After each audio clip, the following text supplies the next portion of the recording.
Bienvenue dans Science et Mouvement, le podcast d'ED Academy. Aujourd'hui, on va répondre à une question que beaucoup de sportifs se posent. Écouter son corps, pourquoi ce n'est pas si simple et surtout comment apprendre à le faire. On entend très souvent cette phrase « écoute ton corps ». Ça forcément, en tant que thérapeute, c'est quelque chose qu'on pourrait dire même en tant qu'entraîneur. Elle est souvent bien intentionnée, mais c'est souvent trop vague et parfois même contre-productif. Parce que écouter son corps, c'est pas forcément inné, et le corps n'envoie pas toujours des signaux clairs. Et surtout, tous les signaux ne veulent pas dire la même chose. Aujourd'hui, on va voir pourquoi écouter son corps est une compétence qui s'apprend et comment éviter les erreurs les plus fréquentes. Dans ma pratique, je peux distinguer aujourd'hui deux profils qui reviennent constamment. Le premier, celui qui n'écoute jamais, le deuxième, celui qui s'écoute trop. Prenons celui qui ne s'écoute jamais. Il continue malgré la fatigue, il banalise les douleurs, il pense que ça va passer. Il consulte souvent tard et souvent quand la douleur est installée et la récupération est compromise. À l'inverse, celui qui s'écoute trop. Il s'inquiète à la moindre sensation, interprète chaque inconfort comme un danger et réduit excessivement sa pratique. Dans les deux cas, le problème n'est pas le corps, c'est l'interprétation des signaux. Voyons maintenant ce que dit la science sur les signaux corporels. Le corps envoie en permanence des informations, que ce soit la fatigue, l'inconfort, la raideur, la douleur, la lourdeur ou la perte de coordination. Mais ces signaux sont toujours filtrés par le système nerveux, mais aussi par l'expérience passée, le contexte émotionnel et les croyances. Un signal n'est jamais brut, il est interprété. C'est pour ça que une même sensation peut être anodine un jour et inquiétante un autre jour. Apprendre à écouter son corps, ce n'est pas tout écouter de la même manière.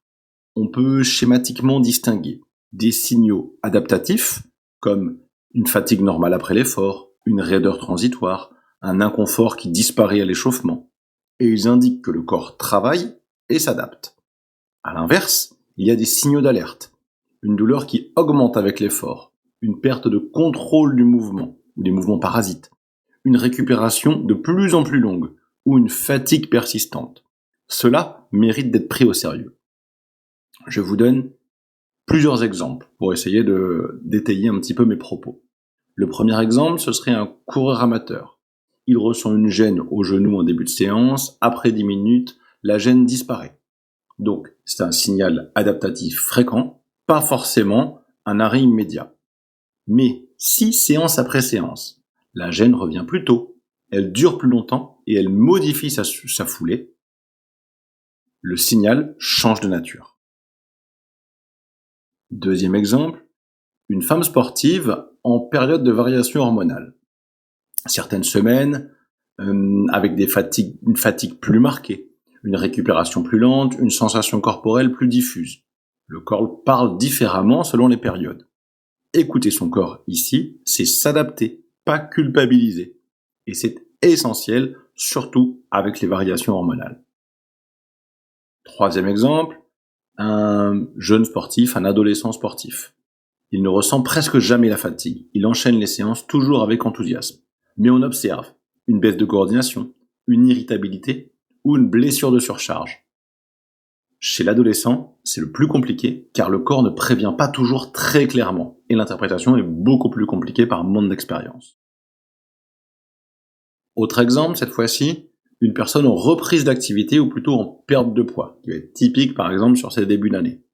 Les premières séances, elles génèrent des courbatures importantes, des sensations nouvelles et un inconfort inhabituel. Tout inconfort n'est pas un danger. Écouter son corps ici, c'est faire la différence entre nouveauté et alerte réelle. Enfin, le sportif expérimenté. Lui, il connaît bien son corps, mais il a appris à passer au-dessus de certains signaux. Avec le temps, les signaux deviennent plus forts, la récupération plus longue. L'expérience n'immunise pas contre la mauvaise interprétation. Maintenant, voyons simplement les erreurs. Une erreur fréquente est de se baser sur une seule séance, ou une seule sensation, ou un seul ressenti. Ce qui compte, c'est l'évolution dans le temps. Est-ce que ça s'aggrave? Est-ce que ça dure? Est-ce que ça modifie mon mouvement? C'est la tendance, pas l'instantané, qui doit guider les décisions. Chez OD Academy, écouter son corps signifie observer les réponses à la charge, croiser les sensations avec le mouvement, replacer des signaux dans un contexte global. Le corps n'est pas fragile, il est informatif, à condition de savoir l'écouter correctement. Ce qu'il faut retenir.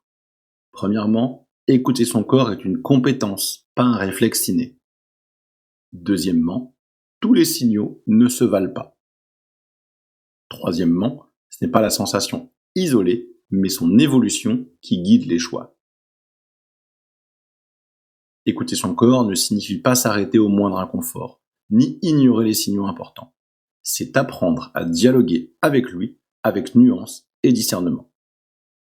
Dans le prochain épisode, nous aborderons une idée clé. Pourquoi bouger mieux est souvent plus important que bouger plus.